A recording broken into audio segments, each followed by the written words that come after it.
수진의 말은 칼날처럼 날카로웠습니다. 어머님은 저희한테 해주신 게 아무것도 없잖아요. 결혼할 때 준비금 한 푼 안 주시고 손주 봐주신 적도 없고 그냥 명절 때만 부르시잖아요. 이 낡은 집에 와서 뭐 하자는 건지 모르겠어요. 정숙은 숨이 막혔습니다. 민호가 마침내 입을 열었습니다. 솔직히 다른 집 부모님들은 자식들한테 많이 해주시잖아요. 민호의 목소리에는 쌓인 불만이 터져나왔습니다. 결혼할 때 집도 사주시고 준비금도 주시고 근데 어머니는 우리한테 뭘 해주신 게 있어요? 정숙은 믿을 수 없다는 표정으로 아들을 바라봤습니다. 그래, 내가 가난해서 너희한테 도움이 안 된다는 거구나. 정숙의 목소리가 떨렸습니다. 됐다. 눈물이 흘렀습니다. 너희가 날 그렇게 생각했구나. 아무 도움도 안 되는 어머니라고. 어머니, 민호가 다가가려 했습니다. 가! 너희가 원하는 대로 해줄게. 이제 다시는 부르지 않을게. 어머니, 그런 뜻이 아니라 가라고! 정숙이 소리쳤습니다.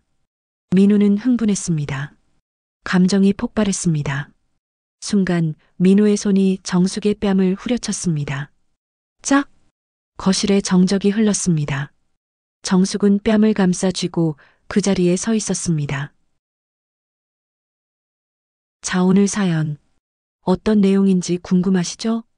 본격적으로 시작하기 전에 비용이 들지 않는 구독과 좋아요 버튼 눌러서 저에게 응원의 손길 부탁드려요. 보다 더 재미있고 감동적인 이야기로 보답드리겠습니다. 새벽 5시 박정숙은 눈을 떴습니다. 65이 된 지금도 몸은 새벽을 기억하고 있었습니다. 40년 전 시집 올 때부터 살아온 이 단독주택은 낡았지만 정숙에게는 삶의 모든 것이 담긴 공간이었습니다. 정숙은 남편의 영정 사진을 바라봤습니다. 20년 전 세상을 떠난 남편. 여보, 오늘도 좋은 하루가 되겠지요? 매일 아침의 의식이었습니다. 부엌에서 간단히 미역국을 끓였습니다. 혼자 먹는 아침이었지만 정성스럽게 차렸습니다. 민호는 아침 잘 챙겨 먹고 있을까? 아들 민호는 올해 38. 중견기업 과장으로 며느리 수진과 함께 아파트에서 살고 있었습니다. 명절 때나 가끔 들르는 아들이었지만 정숙은 늘 아들 걱정뿐이었습니다. 아침 6시 정숙은 집을 나섰습니다. 동네 시장까지는 걸어서 10분 거리였습니다. 사장님, 오늘도 일찍 나오셨네요. 시장 입구에서 과일 가게를 하는 김 사장이 인사했습니다. 일찍 일어나는 새가 벌레를 잡는다잖아요. 정숙은 시장 안쪽 자신의 가게로 향했습니다. 10년 전 작은 좌판 하나로 시작했던 반찬 가게는 이제 제법 규모가 있는 가게로 성장했습니다. 직원도 3명이나 두고 있었습니다. 사장님, 어서 오세요. 먼저 출근한 직원 미숙이 인사했습니다. 정숙의 반찬 가게는 이제 시장 손님들뿐 아니라 동네 식당 여러 곳에 김치를 납품하고 있었습니다. 생계를 이어가는 데는 전혀 문제가 없었습니다. 오전 9시쯤 손님들이 하나둘 들어오기 시작했습니다.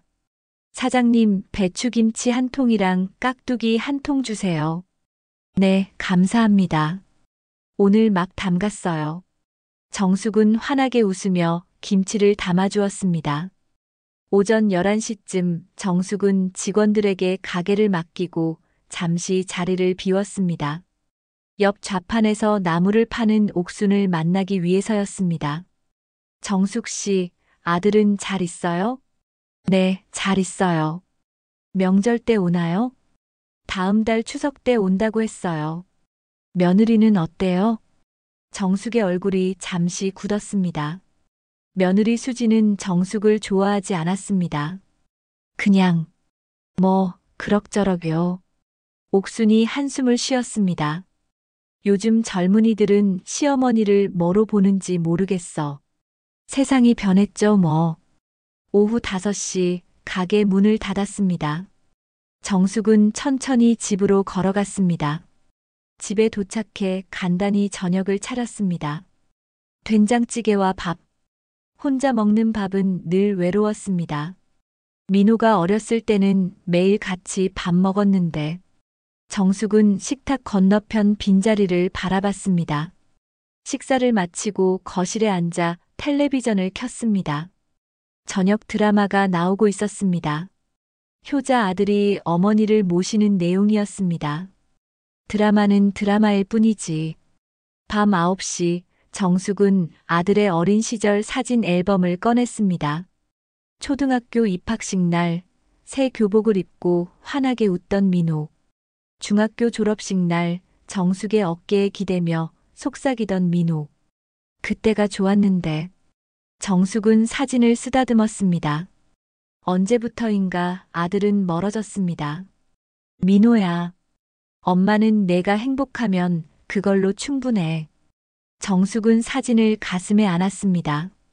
눈물이 뺨을 타고 흘러내렸습니다. 밤 10시 정숙은 침대에 누워 천장을 바라봤습니다. 다음 달이 추석이었습니다. 민호 부부가 온다고 했습니다. 이번 추석엔 맛있는 거 많이 해놔야지. 정숙은 벌써부터 추석 준비를 생각했습니다. 1년에 몇 번 안 되는 아들과의 만남. 정숙에게는 그것이 전부였습니다. 정숙은 눈을 감았습니다. 내일도 새벽에 일어나 가게에 나가야 했습니다. 검소하지만 부지런한 일상. 하지만 그 속에는 아들을 향한 깊은 사랑이 담겨 있었습니다. 추석을 한 달 앞둔 어느 날 정숙은 가게에서 일하다가 전화를 받았습니다. 아들 민호였습니다. 여보세요, 민호야? 네, 어머니. 다음 달 추석 때 갈게요. 정숙의 얼굴이 환해졌습니다. 그래, 알았다. 음식 많이 준비할게. 어머니, 너무 무리하지 마세요. 무슨 소리야? 명절인데. 짧은 통화가 끝났습니다. 한 달 뒤면 아들을 만날 수 있다는 생각에 벌써부터 설렜습니다. 사장님, 표정이 참 좋으신데요. 직원 미숙이 웃으며 물었습니다. 응, 아들이 추석 때 온다고 하네. 정숙은 그날부터 추석 준비를 시작했습니다. 장을 보러 가서 좋은 재료들을 골랐습니다. 한우 사태, 신선한 채소들, 좋은 참기름. 평소보다 훨씬 더 신경 써서 골랐습니다. 하지만 민호의 집에서는 다른 대화가 오가고 있었습니다. 여보, 이번 추석에 꼭 시댁 가야 돼요? 수진이 소파에 앉아 불만스러운 표정을 짓고 있었습니다. 당연하지. 어머니가 우릴 기다리시는데. 그래도 매번 그 낡은 집에 가는 게 너무 싫어요. 수진아, 그래도 어머니신데. 어머니면 어때요? 우리한테 해주신 게 뭐가 있어요? 결혼할 때 준비금 한 푼 안 주시고 손주 봐주신 적도 없고. 민호는 듣기 거북했지만 반박하지 못했습니다. 친정 부모님은 우리 결혼할 때 얼마나 도와주셨는데. 어머니도 형편이 어려우시잖아. 그럼 그렇게 가난하시면서 왜 자꾸 우릴 부르시는 건데요? 민호는 아무 말도 하지 못했습니다. 추석이 이틀 앞으로 다가왔습니다. 정숙은 아침 일찍 일어나 집 안대 청소를 시작했습니다. 먼지 하나 없이 깨끗하게 닦아냈습니다. 오후에는 부엌에 들어가 본격적으로 음식을 만들기 시작했습니다. 잡채를 볶고 동그랑땡을 빚고 전을 부쳤습니다. 손이 아프도록 일했지만 행복했습니다.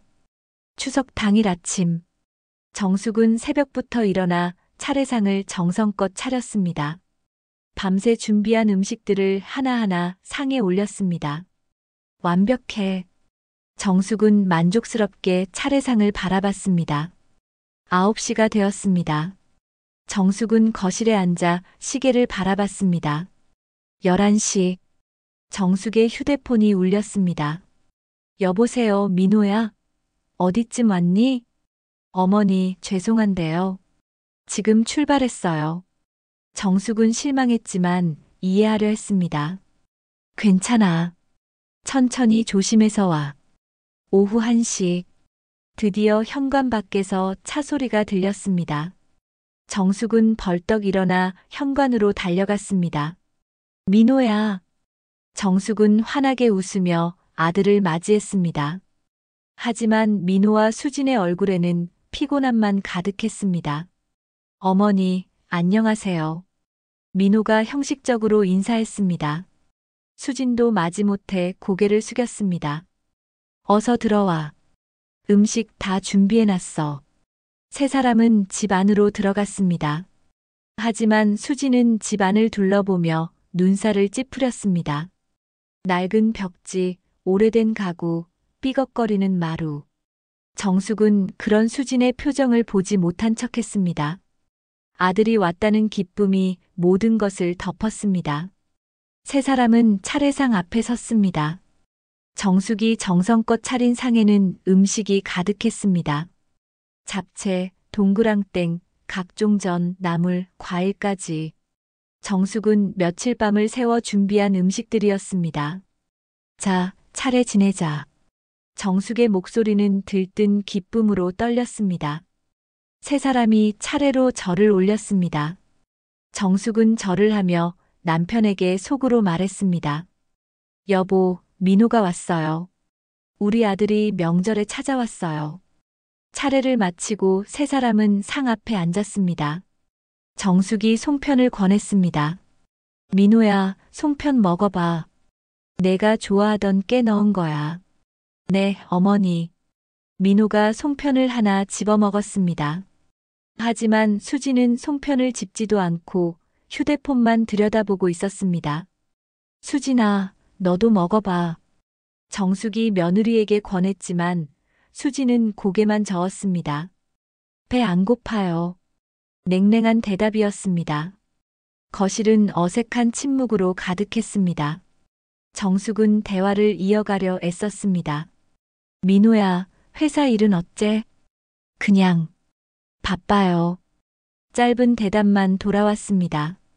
정숙은 계속 질문했지만 민호는 성의 없이 답할 뿐이었습니다. 점심 먹자. 많이 배고프지? 정숙은 부엌으로 들어가 음식을 날랐습니다. 잡채, 갈비찜, 동그랑땡, 각종 전과 나물. 식탁이 가득 찼습니다. 세 사람이 식탁에 앉았습니다. 정숙은 민호 앞에 반찬을 하나하나 놓아주었습니다. 많이 먹어. 엄마가 내 생각하면서 만든 거야. 민호는 밥을 먹기 시작했습니다. 하지만 수진은 젓가락만 들고 있을 뿐 먹지 않았습니다. 수진아, 왜 안 먹니? 입맛이 없어요. 수진의 대답은 싸늘했습니다. 식사 내내 거실은 조용했습니다. 정숙은 계속 민호에게 반찬을 권했지만 대화는 이어지지 않았습니다. 식사를 마치자 수진이 민호에게 작은 목소리로 속삭였습니다. 하지만 정숙의 귀에도 들렸습니다. 여보, 우리 이제 가요. 너무 답답해요. 매번 명절만 되면 이런 낡은 집에 와서 뭐 하는 건지 모르겠어요. 민호가 난처한 표정으로 수진을 바라봤습니다. 정숙은 못 들은 척했지만 가슴이 아팠습니다. 조금만 더 있다 가지. 정숙이 애써 밝게 말했습니다. 하지만 수진은 이미 가방을 챙기고 있었습니다. 어머님, 저희 일찍 가봐야 할 것 같아요. 벌써? 이제 막 왔는데. 정숙의 목소리에는 애원이 섞여 있었습니다. 네, 다음에 다시 올게요. 수진은 이미 일어서 있었습니다. 민호도 따라 일어섰습니다. 정숙은 당황했습니다. 그래도 저녁이라도 먹고 가지. 괜찮아요. 집에서 먹을게요. 수진의 말투는 단호했습니다. 정숙은 막을 수 없었습니다. 현관으로 따라 나가며 필사적으로 붙잡으려 했습니다. 민호야, 좀 더 있다가. 엄마가 케이크도 준비했어. 어머니, 다음에요. 민호가 신발을 신으려 하자 정숙이 민호의 팔을 잡았습니다. 제발, 조금만 더 있다가. 엄마가 얼마나 기다렸는데. 정숙의 목소리가 떨렸습니다. 민호가 난처한 표정으로 수진을 바라봤습니다. 수진이 짜증스러운 표정으로 말했습니다. 여보, 빨리 가요. 진짜 못 있겠어요. 매번 명절만 되면 이런 데 와서 시간만 낭비하고. 수진의 목소리가 커졌습니다. 정숙이 수진을 바라봤습니다. 수진아, 그게 무슨 말이니? 어머님. 수진이 정숙을 끊어버렸습니다. 솔직히 말씀드릴게요. 저희 매번 여기 오는 게 너무 부담스러워요. 수진의 말은 칼날처럼 날카로웠습니다.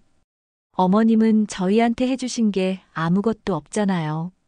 결혼할 때 준비금 한 푼 안 주시고 손주 봐주신 적도 없고 그냥 명절 때만 부르시잖아요. 이 낡은 집에 와서 뭐 하자는 건지 모르겠어요. 정숙은 숨이 막혔습니다. 민호야, 너도 그렇게 생각하니? 정숙이 떨리는 목소리로 물었습니다. 민호는 고개를 숙이고 있었습니다. 대답하지 않았습니다. 민호야. 정숙이 다시 불렀습니다. 민호가 마침내 입을 열었습니다. 어머니. 수진이 말이 틀린 건 아니에요. 정숙의 가슴이 무너졌습니다. 뭐라고? 솔직히 다른 집 부모님들은 자식들한테 많이 해주시잖아요. 민호의 목소리에는 쌓인 불만이 터져 나왔습니다. 결혼할 때 집도 사주시고 준비금도 주시고. 근데 어머니는 우리한테 뭘 해주신 게 있어요? 정숙은 믿을 수 없다는 표정으로 아들을 바라봤습니다. 어머니는 시장에서 장사하시면서 뭐가 있겠어요? 그럼 굳이 저희를 부를 필요가 없잖아요. 어머니는 우리한테 너무 무심하세요. 민호가 계속 말했습니다. 그래.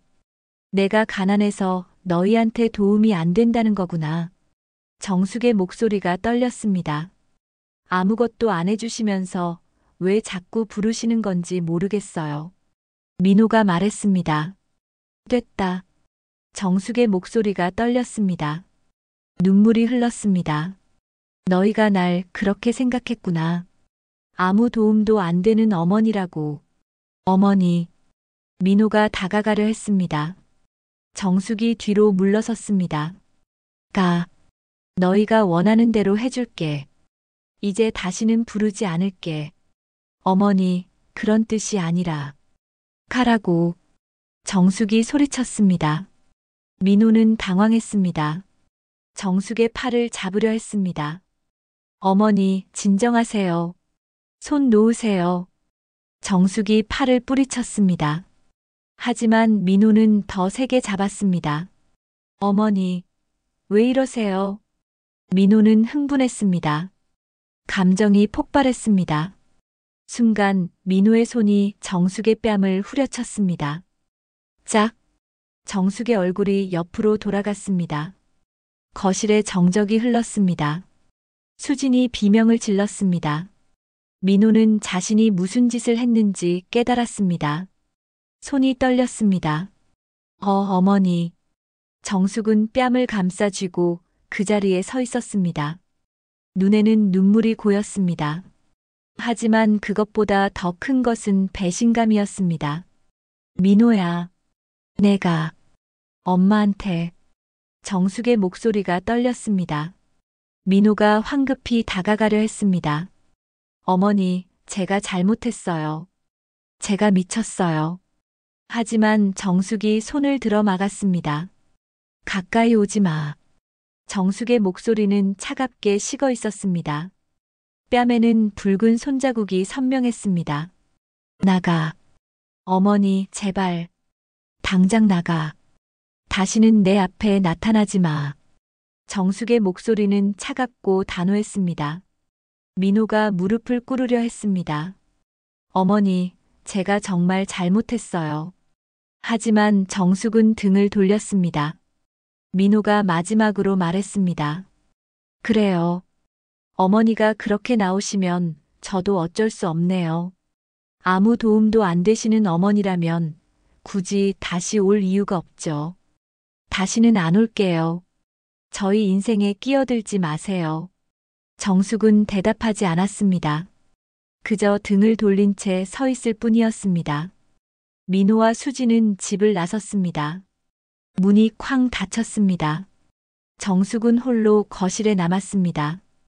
뺨에 통증이 느껴졌습니다. 천천히 거울 앞으로 걸어갔습니다.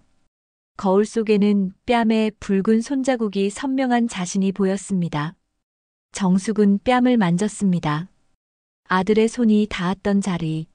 민호야, 민호야. 정숙은 무릎을 꿇고 바닥에 주저앉았습니다. 눈물이 뺨을 타고 흘러내렸습니다. 아들이 자신을 때린 순간이 계속 떠올랐습니다. 뺨의 통증보다 마음의 상처가 더 컸습니다. 정숙은 한참을 그렇게 울었습니다. 하지만 시간이 지나자 눈물이 멈췄습니다. 천천히 일어났습니다.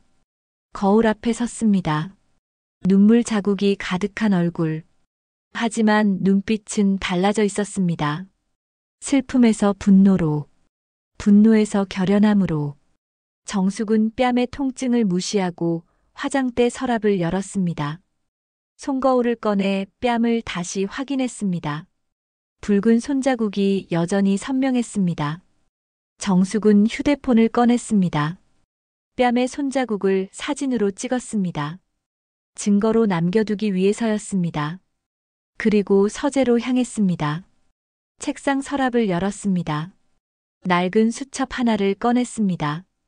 그 안에는 전화번호 하나가 적혀 있었습니다. 변호사 이상국. 30년 지기 친구이자 법률 고문이었습니다. 정숙은 창밖을 바라봤습니다. 밤이 깊었습니다. 하지만 정숙의 눈은 또렷했습니다. 민호야, 넌 내가 가난한 줄 알았지. 아무 도움도 안 되는 어머니라고 생각했지. 정숙은 작게 중얼거렸습니다. 좋아. 이제 진실을 보여줄게. 내가 얼마나 큰 실수를 했는지. 정숙은 뺨에 냉찜질을 했습니다. 붓기를 가라앉히기 위해서였습니다. 하지만 손자국은 쉽게 사라지지 않았습니다. 밤이 깊어갔습니다. 정숙은 잠들지 않았습니다. 내일부터 시작될 일들을 생각했습니다. 더 이상 눈물은 없었습니다. 오직 결연함만 남았습니다. 복수는 내일 아침부터 시작될 것입니다. 다음 날 아침 정숙은 새벽같이 일어났습니다. 거울을 보니 뺨의 손자국은 여전히 남아 있었습니다. 정숙은 화장으로 가리지 않았습니다. 이것은 증거였습니다. 아들이 어머니에게 손찌검한 증거. 정숙은 옷을 갈아입고 집을 나섰습니다. 변호사 이상국의 사무실로 향했습니다. 오전 9시 정숙은 사무실 문을 열었습니다. 정숙 씨? 이상국이 놀라며 일어섰습니다. 그리고 정숙의 뺨을 보고 경악했습니다. 이게 무슨 일이야? 뺨은 왜 이래? 앉아요. 천천히 설명할게. 정숙은 차분하게 어제 일을 이야기했습니다. 며느리의 불평, 아들의 배신, 그리고 손찌검. 이상국은 말없이 듣고 있었습니다. 그래서 복수하려고? 아니, 복수가 아니야. 관계를 끊으려고. 정숙의 목소리는 단호했습니다. 민호가 사는 집, 민호가 다니는 회사. 모두 내 것이잖아. 이상국이 고개를 끄덕였습니다. 맞아. 테헤랄로 빌딩이 정숙 씨 소유지. 회사 측에 연락해줘. 민호를 해고하라고. 정숙 씨, 그건 너무. 그리고 아파트도. 즉시 퇴거 통지 보내줘. 이상국이 한숨을 쉬었습니다. 정말 그렇게 할 거야? 그래. 민호가 원했잖아. 아무 도움도 안 되는 어머니라고. 정숙의 눈빛은 차갑고 단호했습니다. 그럼 정말로 아무것도 안 해줄 거야. 아니, 가진 것도 다 빼앗을 거야. 이상국은 정숙의 결심을 꺾을 수 없다는 걸 알았습니다. 알았어. 서류 준비할게. 고마워. 그리고 상속도 전부 배제해줘. 상속까지? 내 재산 전부 사회복지재단에 기증할 거야. 이상국이 놀란 표정으로 정숙을 바라봤습니다. 700억을 전부. 그래. 민호한테는 단 한 푼도 주지 않을 거야. 정숙은 서류에 서명을 시작했습니다. 한 장, 두 장, 세 장. 모든 서류에 정숙의 이름이 적혔습니다. 오늘 안으로 처리해줘. 빠르면 빠를수록 좋아. 알았어. 오늘 중으로 통지 나갈 거야. 정숙은 사무실을 나섰습니다. 같은 시각, 민호는 회사에 출근하고 있었습니다. 어제 일은 이미 잊은 듯 평온했습니다. 사무실에 도착해 자리에 앉았습니다. 컴퓨터를 켜고 업무를 시작했습니다. 오전 10시쯤 인사팀장이 민호를 찾아왔습니다. 최 과장님, 잠깐 인사팀으로 오시겠습니까? 무슨 일인데요? 그냥, 잠깐만요. 민호가 인사팀으로 따라갔습니다. 인사팀장이 서류를 내밀었습니다. 최 과장님, 죄송합니다만. 인사팀장의 목소리가 떨렸습니다. 빌딩주께서 귀하에 즉시 해고를 요청하셨습니다. 네. 무슨 말씀이세요? 민호는 믿을 수 없다는 표정을 지었습니다. 저희도 이유는 모릅니다. 건물주 요청이라 어쩔 수 없습니다. 빌딩주가 누군데요? 그건 저희도 잘 모릅니다. 부동산 관리 회사를 통해서만. 민호가 황당해했습니다. 이게 무슨 일입니까? 제가 뭘 잘못했다고. 죄송합니다. 저희도 어쩔 수 없습니다. 오늘 중으로 짐 정리하시고 나가주셔야 합니다. 민호는 멍하니 서류를 바라봤습니다. 해고 통지서. 즉시 해고. 이유도 모른 채. 민호는 비틀거리며 사무실로 돌아왔습니다.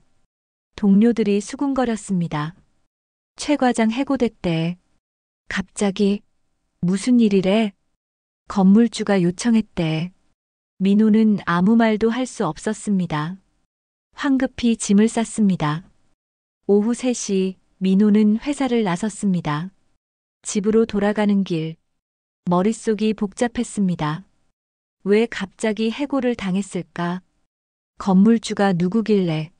집에 도착하니 수진이 우편물을 들고 서 있었습니다. 여보, 이건 뭐예요? 수진의 얼굴은 창백했습니다. 퇴거 통지서래요. 건물주가 즉시 퇴거 요청했대요. 민호는 우편물을 받아봤습니다. 건물주 요청에 의한 즉시 퇴거 통지. 30일 이내 퇴거 바람. 민호의 손이 떨렸습니다. 이게 무슨... 여보, 무슨 일이에요? 회사는요? 나 오늘 해고당했어. 뭐? 수진의 비명이 아파트에 울려 퍼졌습니다. 해고? 왜요? 나도 몰라. 건물주가 나를 해고하라고 했대. 건물주? 건물주가 누군데? 두 사람은 서로를 바라봤습니다. 같은 날, 같은 건물주. 뭔가 이상했습니다. 민호의 휴대폰이 울렸습니다. 모르는 번호였습니다. 여보세요? 최민호 씨 맞으시죠? 저는 법무법인 정의 이상국 변호사입니다. 민호의 심장이 철렁했습니다. 네. 무슨 일이시죠? 내일 오전 10시에 저희 사무실로 방문해 주시겠습니까? 중요한 일이 있습니다. 무슨 일인데요? 전화로는 말씀드리기 어렵습니다. 직접 오시면 설명드리겠습니다. 전화가 끊어졌습니다. 민호는 휴대폰을 멍하니 바라봤습니다. 누구였어요? 변호사래. 내일 오라는데. 수진이 불안한 표정으로 민호를 바라봤습니다. 무슨 일이 생긴 거 아니에요? 모르겠어. 내일 가봐야 알 것 같아. 밤이 되었습니다. 민호는 잠을 이룰 수 없었습니다. 해고, 퇴거, 그리고 변호사. 모든 것이 하루 만에 일어났습니다. 어제 어머니와 싸운 일이 떠올랐습니다. 하지만 설마 어머니가 이럴 수 있을까? 시장에서 장사하는 어머니가. 민호는 고개를 저었습니다. 불가능한 일이라고 생각했습니다. 하지만 불안은 계속 커져갔습니다. 왜 하필 오늘? 어머니와 싸운 바로 다음 날. 이 모든 일이 일어났을까? 다음 날 아침, 민호는 변호사 사무실로 향했습니다. 오전 10시 사무실 문을 열었습니다. 최민호 씨 맞으시죠? 앉으세요. 이상국 변호사가 민호를 맞았습니다.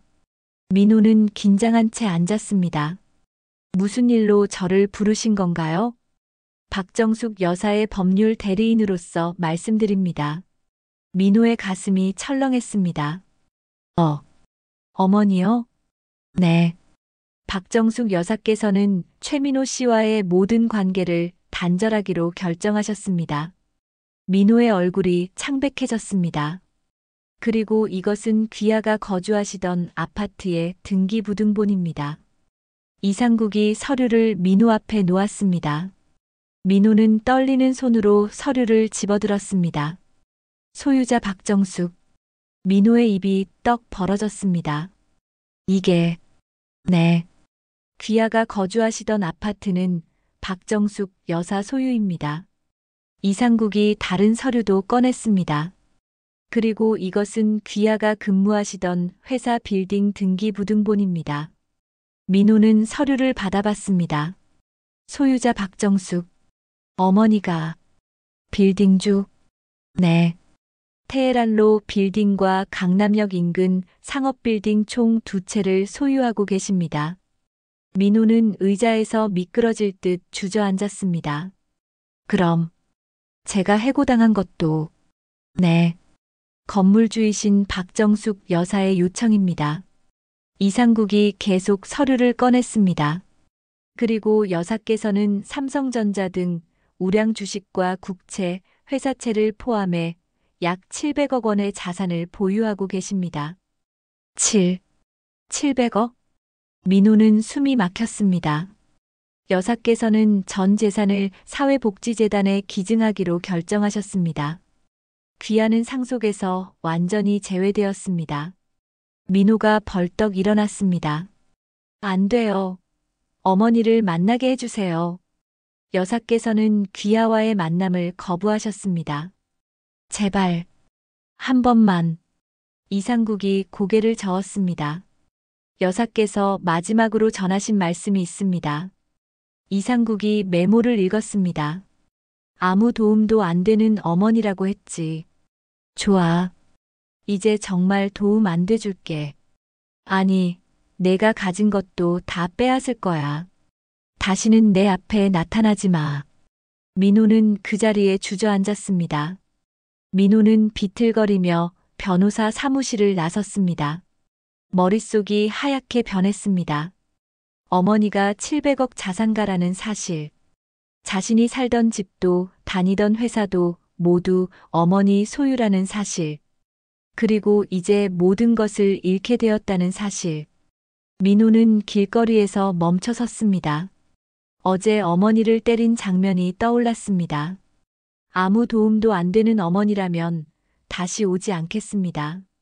자신이 한 말이 귓가에 맴돌았습니다. 민호는 무릎이 꺾였습니다. 길거리에 주저앉아 머리를 감싸 쥐었습니다. 내가 뭘 한 거야? 지나가는 사람들이 민호를 쳐다봤지만 신경 쓸 여유가 없었습니다. 한참을 그렇게 앉아 있다가 겨우 일어났습니다. 집으로 향했습니다. 아파트 문을 열자 수진이 짐을 싸고 있었습니다. 여보, 어떻게 됐어요? 수진이 다급하게 물었습니다. 민호는 소파에 주저앉았습니다. 끝났어. 다 끝났어. 무슨 소리예요? 어머니가 빌딩주였어. 이 아파트도 내가 다니던 회사 빌딩도 다 어머니 거였어. 수진의 얼굴이 창백해졌습니다. 뭐라고요? 어머니가 700억 자산가래. 그걸 우리한테 숨기고 계셨대. 700억? 수진은 믿을 수 없다는 표정이었습니다. 그럼 우리가 착각한 거야. 어머니를 가난하다고 생각한 거야. 민호의 목소리는 절망으로 가득했습니다.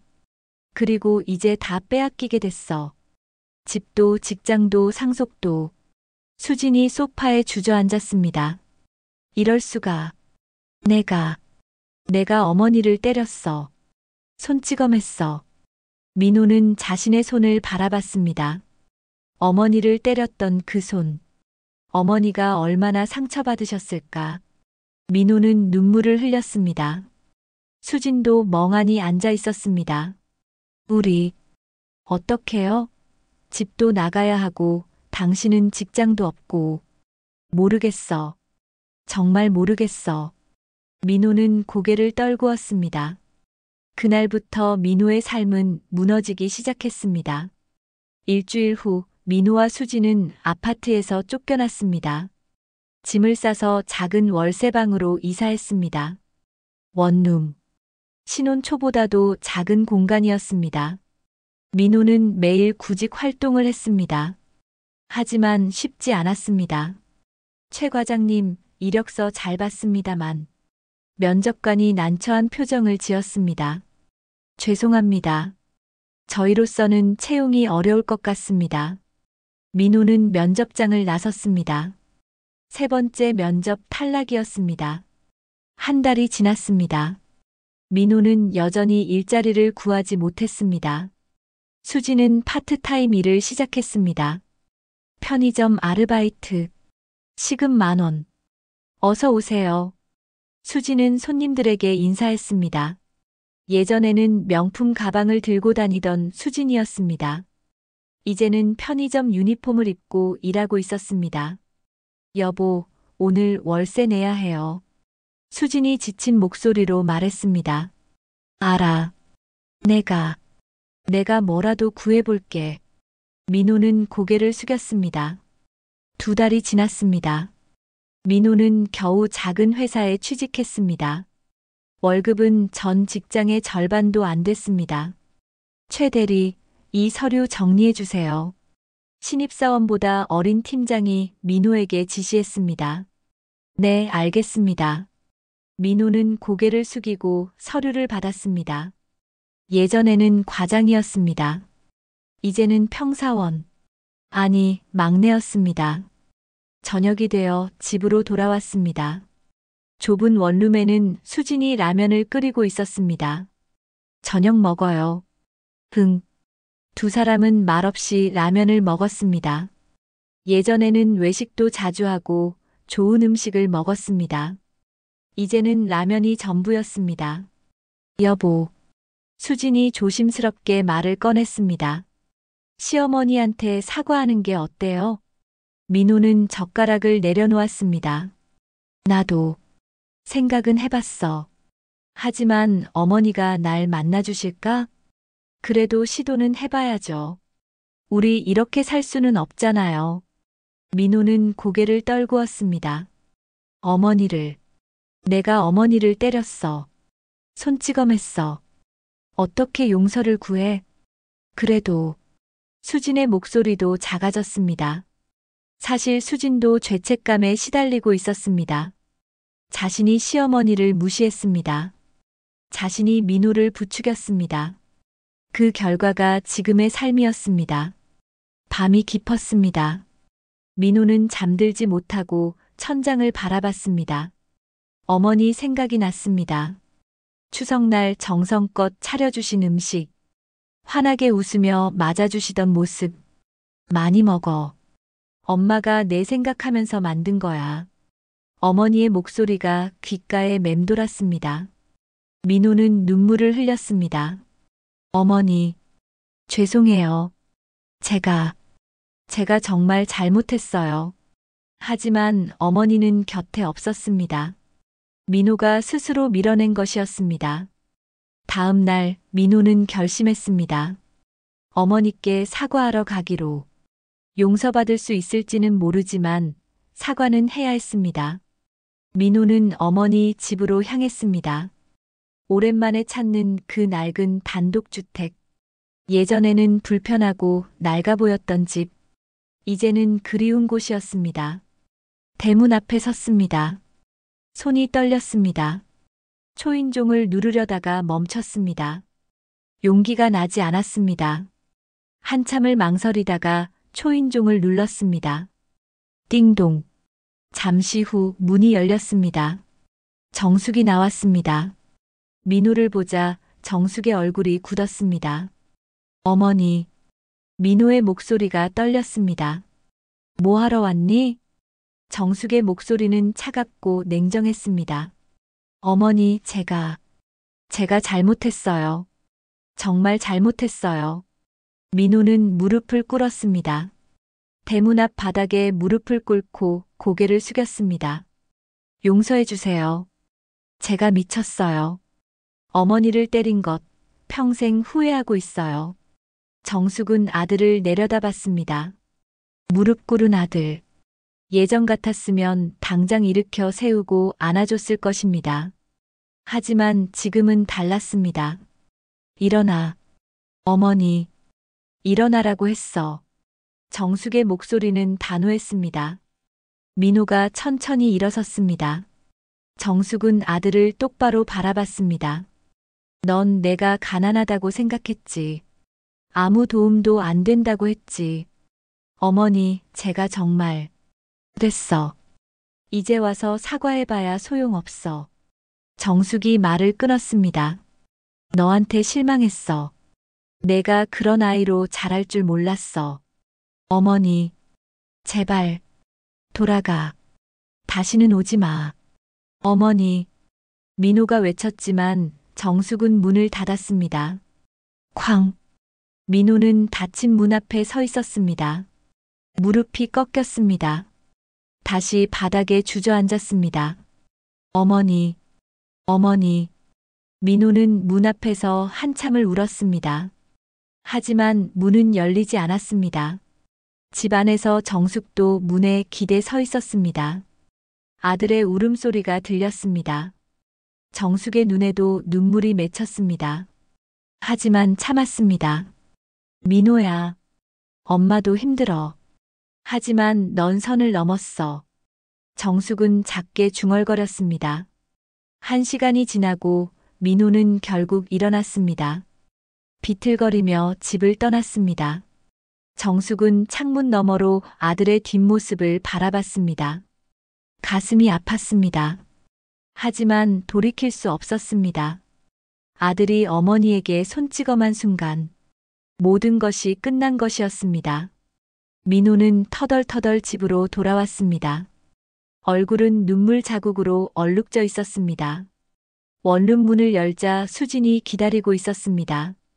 어떻게 됐어요? 수진이 다급하게 물었습니다. 민호는 고개를 저었습니다. 안 돼. 어머니가 날 용서 안 하셔. 민호는 소파에 주저앉았습니다. 문전 박대당했어. 다시는 오지 말래. 수진도 절망적인 표정을 지었습니다. 그럼 우린 어떡해요? 모르겠어. 정말 모르겠어. 민호는 머리를 감싸 쥐었습니다. 그날 밤 민호는 술을 마셨습니다. 편의점에서 산 소주. 혼자 병째로 들이켰습니다. 내가 왜 그랬을까? 민호는 중얼거렸습니다. 어머니를 가난하다고 무시했던 것, 며느리 편만 들었던 것, 그리고 손찌검까지 했던 것. 어머니, 미안해요. 정말 미안해요. 민호는 혼자 울었습니다. 한편 정숙은 홀로 거실에 앉아 있었습니다. 오늘 아들이 찾아왔던 일이 자꾸 떠올랐습니다. 무릎 꿇고 용서를 구하던 아들. 어머니, 제발. 아들의 목소리가 귓가에 맴돌았습니다. 정숙의 눈에 눈물이 맺혔습니다. 민호야, 엄마도 힘들어. 정숙은 작게 중얼거렸습니다. 아들을 용서하고 싶었습니다. 안아주고 싶었습니다. 하지만 할 수 없었습니다. 아들이 선을 넘었습니다. 어머니에게 손찌검을 했습니다. 그것은 용서할 수 없는 일이었습니다. 내가 먼저 날 버렸잖아. 아무 도움도 안 된다고 했잖아. 정숙은 눈물을 닦았습니다. 마음을 굳게 먹었습니다. 3개월이 흘렀습니다. 민호는 여전히 작은 회사에 다니고 있었습니다. 월급은 적었지만 버텼습니다. 수진도 편의점 아르바이트를 계속했습니다. 두 사람은 아껴 쓰며 근근히 살아갔습니다. 어느 날 민호는 어머니가 다니시던 시장에 갔습니다. 혹시 어머니를 만날 수 있을까 해서였습니다. 시장 안쪽 어머니의 가게 앞에 섰습니다. 가게에는 직원들만 있었습니다. 어머니는 보이지 않았습니다. 저기요, 사장님 어디 계세요? 민호가 직원에게 물었습니다. 사장님은 요즘 봉사활동 다니세요. 복지재단에서. 직원이 대답했습니다. 복지재단요? 네. 매일 오후에 가세요. 어르신들 도와드리신대요. 민호는 고개를 끄덕이고 가게를 나섰습니다. 복지재단. 어머니가 기부하신 그곳. 민호는 그곳을 찾아갔습니다. 희망복지재단이라는 간판이 보였습니다. 건물 안으로 들어갔습니다. 로비에는 많은 사람들이 있었습니다. 노인들, 아이들, 봉사자들. 민호는 어머니를 찾아 주변을 둘러봤습니다. 그때 복도 끝에서 어머니가 보였습니다. 휠체어를 탄 노인을 밀어주고 계셨습니다. 환하게 웃으시며 노인과 대화하고 계셨습니다. 민호는 숨죽여 어머니를 바라봤습니다. 어머니는 예전보다 더 밝아 보였습니다. 행복해 보였습니다. 정숙은 노인을 방까지 모셔다 드렸습니다. 돌아서는데 민호와 눈이 마주쳤습니다. 정숙의 얼굴이 굳었습니다. 민호야. 어머니. 민호가 다가가려 했습니다. 하지만 정숙이 손을 들어 막았습니다. 여긴 왜 왔니? 어머니. 만나고 싶었어요. 나는 바빠. 돌아가. 정숙은 차갑게 말하고 돌아섰습니다. 어머니, 제발. 민호가 외쳤습니다. 주변 사람들이 쳐다봤습니다. 정숙은 민호를 끌고 밖으로 나갔습니다. 여기서 소란 피우지 마. 어머니, 저 정말 잘못했어요. 용서해 주세요. 민호는 다시 무릎을 꿇으려 했습니다. 정숙이 민호를 세웠습니다. 민호야, 이제 그만해. 어머니, 나는 이미 결정했어. 너와의 관계는 끝났어. 정숙의 목소리는 단호했습니다. 내 재산은 이 복지재단에 다 기부했어. 너한테 줄 건 아무것도 없어. 어머니, 저 돈 필요 없어요. 그냥 어머니만 있으면 돼요. 민호는 눈물을 흘렸습니다. 정숙도 눈물이 났지만 참았습니다. 넌 늦었어. 손찌검했을 때 끝난 거야. 어머니, 이제 난 내 인생을 살 거야. 이 사람들을 돕는 게 내 삶이야. 정숙은 재단 건물을 가리켰습니다. 여기 계신 분들은 나한테 가족이 되어주셨어. 너보다 더 나를 필요로 해. 민호는 가슴이 찢어지는 것 같았습니다. 어머니, 정말 절 용서 못하시는 거예요? 정숙은 잠시 침묵했습니다. 그리고 천천히 입을 열었습니다.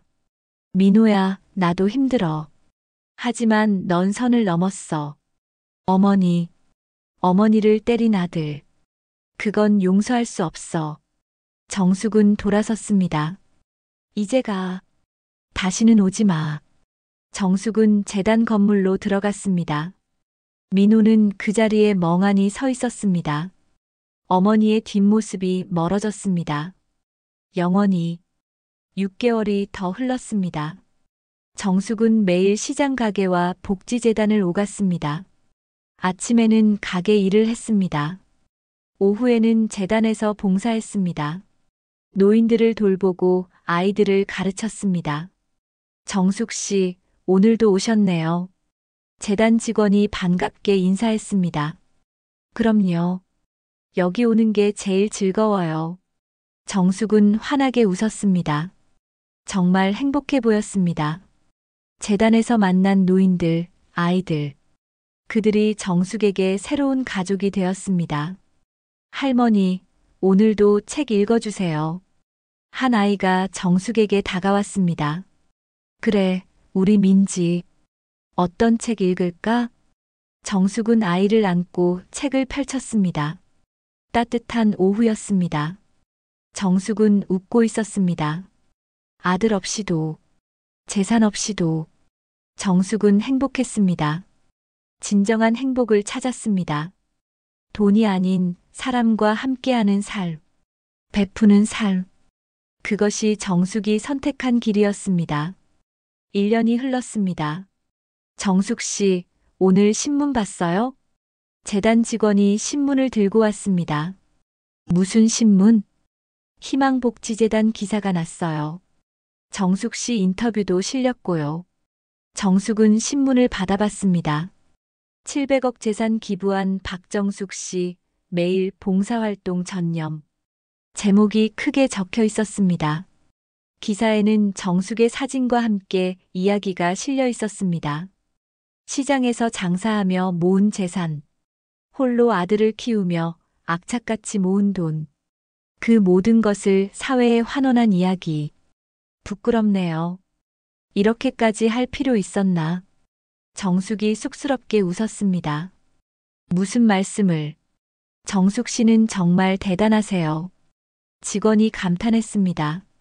그날 저녁 정숙은 집으로 돌아왔습니다. 여전히 낡은 단독주택에서 살고 있었습니다. 집을 팔 생각도 없었습니다. 이곳이 편했습니다. 남편과 살았던 추억이 있는 곳, 아들이 자랐던 곳. 정숙은 거실에 앉아 차를 마셨습니다. 창밖으로 석양이 지고 있었습니다. 여보, 나 잘 살고 있지? 정숙은 남편의 영정을 바라보며 말했습니다. 민호 없이도 행복해. 이제 괜찮아. 정숙은 미소 지었습니다. 같은 시각, 민호의 원룸. 민호는 신문을 펼쳐 들고 있었습니다. 어머니의 기사였습니다. 민호는 어머니의 사진을 보며 눈물을 흘렸습니다. 어머니, 정말 대단하세요. 700억을 기부하셨다는 내용. 매일 봉사활동을 하신다는 내용. 모든 것이 민호의 가슴을 아프게 했습니다. 내가 뭘 했지. 민호는 신문을 가슴에 안았습니다. 수진이 다가왔습니다. 여보, 시어머니 기사 봤어요?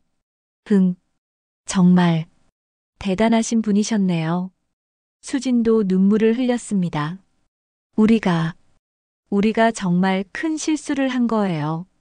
알아. 돌이킬 수 없는 실수. 민호는 고개를 떨구었습니다. 다음 날 민호는 회사에 갔습니다. 동료들이 수군거렸습니다. 최 대리, 신문 봤어요? 무슨 신문요? 희망복지재단 기사요. 700억 기부한 분. 민호는 가슴이 철렁했습니다. 그분이 최 대리 어머니라면서요? 어떻게 알았어요? 기사에 아들 이름도 나왔어요. 최민호 씨라고. 민호는 신문을 다시 펼쳐봤습니다. 기사 끝에 작게 적혀 있었습니다. 박 씨는 아들과의 관계가 단절된 후 모든 재산을 기부했다고 밝혔다. 민호는 숨이 막혔습니다. 최 대리, 진짜 그분 아드님 맞아요? 네. 와, 700억을 포기하다니. 무슨 일이 있었던 거예요? 동료가 물었습니다. 민호는 대답할 수 없었습니다. 자신이 어머니를 때렸다고 말할 수 없었습니다. 개인적인 일이에요. 민호는 자리로 돌아왔습니다. 하루 종일 일이 손에 잡히지 않았습니다. 퇴근 후 민호는 복지재단으로 향했습니다. 어머니를 다시 만나고 싶었습니다. 재단 건물 앞에 도착했습니다. 유리창 너머로 어머니가 보였습니다. 아이들과 함께 웃고 계셨습니다. 민호는 들어가지 못했습니다. 그저 밖에서 어머니를 바라봤습니다. 어머니, 행복해 보이세요. 민호는 작게 중얼거렸습니다. 어머니는 민호 없이도 행복했습니다. 아니, 어쩌면 민호가 없어서 더 행복한 것 같았습니다. 민호는 발길을 돌렸습니다. 더 이상 어머니를 괴롭히고 싶지 않았습니다. 한 달 후 명절이 다가왔습니다. 민호는 수진과 함께 아버지 산소에 갔습니다. 산소 앞에 무릎을 꿇었습니다. 아버지, 아들이 왔습니다. 민호는 절을 올렸습니다. 아버지, 저 어머니께 용서받지 못했어요. 민호는 눈물을 흘렸습니다. 제가 너무 큰 죄를 지었어요. 어머니를 때렸어요. 민호는 목 놓아 울었습니다. 아버지, 저 어떻게 하면 좋아요? 어머니가 절 용서 안 하세요. 민호는 한참을 울었습니다. 산소 앞에서 그때 멀리서 누군가 걸어오는 모습이 보였습니다. 정숙이었습니다. 손에는 국화꽃을 들고 계셨습니다. 민호는 놀라 일어섰습니다. 어머니. 정숙도 아들을 보고 멈춰 섰습니다. 두 사람은 산소를 사이에 두고 마주 섰습니다. 민호야. 어머니. 민호는 말을 잇지 못했습니다. 정숙은 천천히 다가왔습니다. 산소 앞에 꽃을 놓았습니다. 그리고 절을 올렸습니다. 민호도 함께 절을 올렸습니다. 절을 마치고 일어섰습니다. 두 사람은 서로를 바라봤습니다. 어머니, 정말 죄송해요. 민호가 떨리는 목소리로 말했습니다. 알아. 내가 후회하고 있다는 거. 정숙이 조용히 대답했습니다. 그럼 용서해 주시는 건가요? 아니. 정숙은 고개를 저었습니다. 용서는 못해. 넌 선을 넘었어. 민호의 얼굴이 무너졌습니다. 하지만 정숙이 말을 이었습니다. 내가 변한 건 알아. 신문에서 봤어. 어머니, 이제 돈의 가치를 아는 것 같더라. 가족이 소중한 것도. 정숙의 눈에 눈물이 맺혔습니다. 그걸로 됐어. 더 이상 바라지 않아. 어머니, 민호야, 넌 이제 내 길을 가. 나도 내 길을 갈게. 정숙은 돌아섰습니다. 어머니, 민호가 외쳤습니다. 하지만 정숙은 돌아보지 않았습니다. 그대로 산을 내려갔습니다. 민호는 그 자리에 주저앉았습니다. 어머니. 민호는 한참을 울었습니다. 아버지 산소 앞에서 마지막으로 본 어머니의 뒷모습. 그것이 정말 마지막이 될 것 같았습니다. 해가 저물었습니다. 민호는 겨우 일어나 산을 내려왔습니다. 수진이 민호를 안아주었습니다. 여보, 괜찮아요? 응. 이제 정말 끝인 것 같아. 민호는 고개를 끄덕였습니다. 어머니는 날 용서 안 하실 거야. 미안해요. 제 잘못도 커요. 아니야. 내 잘못이야. 내가 손찌검했어. 민호는 자신의 손을 바라봤습니다. 어머니를 때렸던 그 손. 이제 우리끼리 잘 살자. 어머니 없이도. 민호는 수진의 손을 잡았습니다. 그리고 나중에 우리 아이가 생기면 민호의 목소리가 떨렸습니다. 절대 그렇게 키우지 말자. 돈보다 사람이 먼저라고 가르치자. 네, 여보. 두 사람은 손을 잡고 집으로 돌아갔습니다. 3년이 흘렀습니다. 정숙은 여전히 같은 삶을 살고 있었습니다. 아침에는 시장 가게에서 일했습니다.